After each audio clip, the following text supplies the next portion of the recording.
नमस्कार दोस्तों, स्वागत है आपका हमारे YouTube चैनल मार्क्स वाला सर पे। आज की वीडियो में हम देखेंगे क्लास 12th हिंदी काव्य खंड का चैप्टर नंबर 3 जो है तुलसीदास, उसका VVI ऑब्जेक्टिव क्वेश्चन जो आपकी परीक्षा के लिए बहुत ही ज़्यादा इंपॉर्टेंट है। तो आइए शुरू करते हैं पहले प्रश्न से। पहला प्रश्न क्या बोलता है हमारा, तुलसीदास का जन्म किस प्रदेश में हुआ था। आपको बताना है कि तुलसीदास का जन्म किस प्रदेश में हुआ था। ए ऑप्शन है आंध्र प्रदेश, बी ऑप्शन है उत्तर प्रदेश, सी ऑप्शन है मध्य प्रदेश और डी ऑप्शन है अरुणाचल प्रदेश। तो आपको बताना है तुलसीदास का जन्म किस प्रदेश में हुआ था। तो तुलसीदास का जन्म उत्तर प्रदेश में हुआ था। आपको याद रख लेना है, हमारा बी ऑप्शन बिल्कुल सही हो जाएगा। ऐसे ही आपको परीक्षा में टिक करके सारा क्वेश्चन सही बना देना है। तो आइए देखते हैं अब अगले प्रश्न को। अगला प्रश्न क्या बोलता है, तुलसीदास ने प्रथम पद की किसकी स्तुति है। आपको बताना है तुलसीदास में प्रथम पद में किसकी स्तुति है। यहाँ पे ने लिखा गया है ना, में होगा तो आपको बताना है तुलसीदास के प्रथम पद में किसकी स्तुति है, मतलब किसके बारे में बात किया गया है। ए ऑप्शन है राम के, बी ऑप्शन है जगदम्बा की, सी ऑप्शन है श्री कृष्ण की, डी ऑप्शन है माता सीता की। तो आपको बताना है तुलसीदास ने प्रथम पद में किसकी स्तुति की है। तो भैया माता सीता की स्तुति की है। तो हमारा डी ऑप्शन बिल्कुल सही हो जाएगा, आपको याद रख लेना है। आइए देखते हैं अब अगले प्रश्न को। अगला प्रश्न क्या बोलता है, इनमें कौन सी रचना तुलसी की है। आपको बताना है इनमें से कौन सी रचना तुलसी की है, मतलब तुलसीदास जी की है। तो ए ऑप्शन है पद्मावत, बी ऑप्शन है डूबते हुए तारे, सी ऑप्शन है विनय पत्रिका, डी ऑप्शन है सूरसागर। तो आपको पता ही होगा जो विनय पत्रिका है वो तुलसीदास जी की रचना है। तो हमारा सी ऑप्शन बिल्कुल सही हो जाएगा। आइए देखते हैं अब अगले प्रश्न को। अगला प्रश्न क्या बोलता है इनमें कौन तुलसीदास के मित्र नहीं है। आपको इन चारों में से बताना है कि कौन तुलसीदास के मित्र नहीं थे। ए ऑप्शन है सूरदास, बी ऑप्शन है राजा मान सिंह, बी सी ऑप्शन है नभादास और डी ऑप्शन है टोडरमल। तो आपको बताना है इनमें कौन तुलसीदास के मित्र नहीं थे। तो जो सूरदास थे ना, ये तुलसीदास के मित्र नहीं थे। तो हमारा ए ऑप्शन बिल्कुल सही हो जाएगा। आइए देखते हैं अगले प्रश्न को। अगला प्रश्न क्या बोलता है, कवितावली के रचनाकार कौन है। आपको बताना है कवितावली के रचनाकार कौन है। ए ऑप्शन है सूरदास, बी ऑप्शन है तुलसीदास, सी ऑप्शन है नभादास और डी ऑप्शन है कबीरदास। तो आपको बताना है कवितावली के रचनाकार कौन है। तो कवितावली के रचनाकार तुलसीदास हैं। तो हमारा बी ऑप्शन बिल्कुल सही हो जाएगा। आइए देखते हैं अब अगले प्रश्न को। अगला प्रश्न क्या बोलता है, रामचरितमानस का प्रमुख रस है। आपको बताना है जो रामचरितमानस लिखा गया है ना तुलसीदास जी के द्वारा, उसका प्रमुख रस क्या होता है।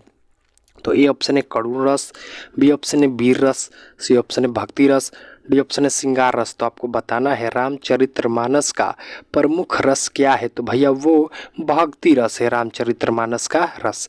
तो हमारा सी ऑप्शन बिल्कुल सही हो जाएगा। आइए देखते हैं अब अगले प्रश्न को। अगला प्रश्न क्या बोलता है, कौन सी रचना तुलसी की नहीं है। आपको बताना है इसमें से कौन सी रचना तुलसीदास की नहीं है। ए ऑप्शन है वैराग्य संदीपनी और बी ऑप्शन है पार्वती मंगल, सी ऑप्शन है कवितावली, डी ऑप्शन है आखिरी कलाम। तो आपको बताना है कौन सी रचना तुलसीदास की नहीं है। तो जो हमारा आखिरी कलाम है ना, ये तुलसीदास जी की रचना नहीं है। तो हमारा डी ऑप्शन बिल्कुल सही हो जाएगा। आइए देखते हैं अब अगले प्रश्न को। अगला प्रश्न क्या बोलता है, रामचरितमानस इनमें से क्या है। आपको बताना है कि रामचरितमानस इन चारों में से क्या है। तो ये ऑप्शन है गाथा, बी ऑप्शन है कविता, सी ऑप्शन है महाकाव्य, डी ऑप्शन है लेख। तो आपको बताना है रामचरितमानस इनमें से क्या है। तो रामचरितमानस एक महाकाव्य है। तो हमारा सी ऑप्शन बिल्कुल सही हो जाएगा। आपको सही करना है परीक्षा में एकदम ऐसे ही।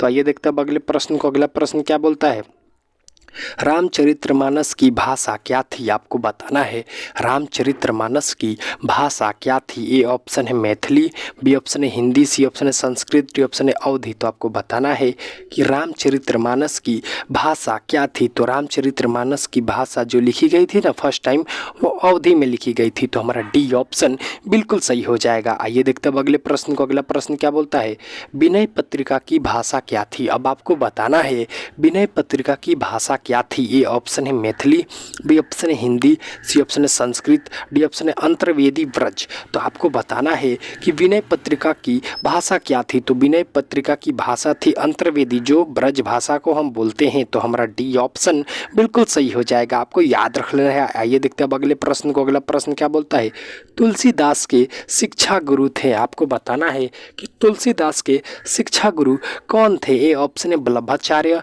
बी ऑप्शन है शेष सनातन और सी ऑप्शन है नरसिंह दास और डी ऑप्शन है रघुदास। तो आपको बताना है तुलसीदास के शिक्षा गुरु थे, तो तुलसीदास के शिक्षा गुरु शेष सनातन थे। तो हमारा बी ऑप्शन बिल्कुल सही हो जाएगा। आइए देखते हैं अब अगले प्रश्न को। अगला प्रश्न क्या बोलता है, तुलसीदास का मूल नाम क्या था। मोस्ट वीवीआई इंपॉर्टेंट क्वेश्चन बाबू, मोस्ट वीवीआई, ये बहुत बार एग्जाम में पूछा जा चुका है कि तुलसीदास का मूल नाम क्या था। ए ऑप्शन है हरबोला, बी ऑप्शन है बाल गोपाल, सी ऑप्शन है राम विचार और डी ऑप्शन है राम बोला। तो आपको बताना है कि तुलसीदास का मूल नाम क्या था। तो तुलसीदास का मूल नाम आपको याद रखना है, बहुत ही ज़्यादा इंपॉर्टेंट है। तो उनका मूल नाम राम बोला था, इसीलिए हमारा डी ऑप्शन बिल्कुल सही हो जाएगा। आइए देखते हैं अब अगले प्रश्न को। अगला प्रश्न क्या बोलता है, इनमें कौन सी कृति तुलसी रचित है। आपको बताना है कि इनमें से कौन सी कृति तुलसी रचित है। ए ऑप्शन है कड़बक, बी ऑप्शन है रामचरितमानस और सी ऑप्शन है रातरानी और डी ऑप्शन है मेघदूतम। तो आपको बताना है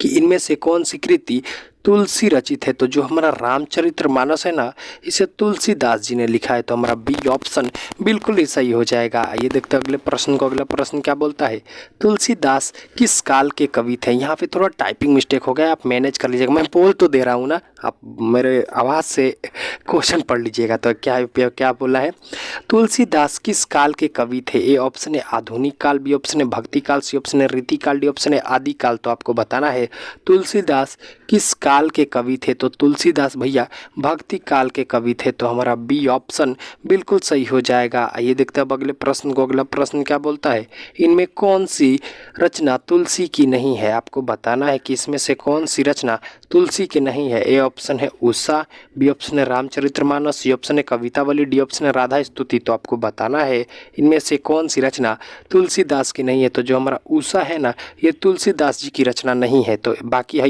रामचरितमानस, कवितावली, राधा स्तुति, ये तुलसीदास जी की रचना है। तो हमारा ए ऑप्शन बिल्कुल सही हो जाएगा। जो उषा था वो तुलसीदास जी की रचना नहीं था। तो आइए देखते हैं अब अगले प्रश्न को। अगला प्रश्न क्या बोलता है, रामचरितमानस की रचना समय कब मानी जाती है। मतलब जो रामचरित्र लिखा गया था उसकी रचना समय कब मानी जाती है। मैंने एग्जैक्ट पता नहीं है, लेकिन मानी गई है कुछ, तो वही आप कब मानी गई है। ए ऑप्शन है 1635, बी ऑप्शन है 1632, सी ऑप्शन है 1633 और डी ऑप्शन है 1631। तो आपको बताना है रामचरितमानस की रचना कब मानी जाती है। तो रामचरितमानस की रचना लगभग 1631 को मानी जाती है। तो हमारा डी ऑप्शन बिल्कुल सही हो जाएगा। ये देखते हैं अगले प्रश्न को। अगला प्रश्न क्या बोलता है, तुलसीदास का जन्म कहाँ हुआ था। आपको बताना है अब तुलसीदास का जन्म कहाँ हुआ था। ए ऑप्शन है पटना बिहार, बी ऑप्शन है राजापुर बांदा उत्तर प्रदेश, सी ऑप्शन है जयपुर राजस्थान, डी ऑप्शन है महू मध्य प्रदेश। तो आपको बताना है कि तुलसीदास का जन्म कहाँ हुआ था। तो तुलसीदास का जन्म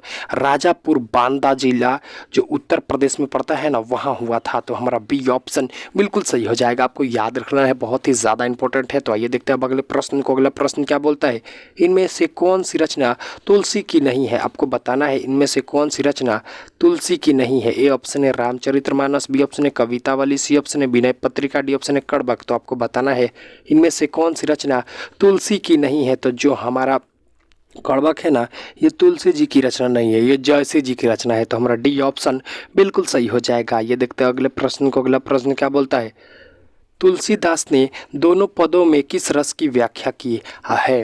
आपको बताना है कि तुलसीदास जो दो पद लिखे हैं ना इस पद में, तो उसमें कौन सी रस की व्याख्या की है। ए ऑप्शन है भक्ति रस, बी ऑप्शन है श्रृंगार रस, सी ऑप्शन है वीर रस, डी ऑप्शन है रौद्र रस। तो आपको बताना है तुलसीदास ने दोनों पदों में किस रस की व्याख्या की है। तो उन्होंने दोनों पदों में भक्ति मतलब भक्ति रस की व्याख्या की है। तो हमारा ये ऑप्शन बिल्कुल सही हो जाएगा। आइए देखते हैं अगले प्रश्न को। अगला प्रश्न क्या बोलता है, तुलसीदास का जन्म कब हुआ। आपको बताना है कि तुलसीदास का जन्म कब हुआ। ए ऑप्शन है 1540, बी ऑप्शन है 1543, सी ऑप्शन है 1545, डी ऑप्शन है 1548। तो आपको बताना है तुलसीदास का जन्म कब हुआ? तो तुलसीदास का जन्म माना जाता है 1543 में। तो हमारा बी ऑप्शन बिल्कुल सही हो जाएगा। ये देखते हैं अगले प्रश्न को। अगला प्रश्न क्या बोलता है?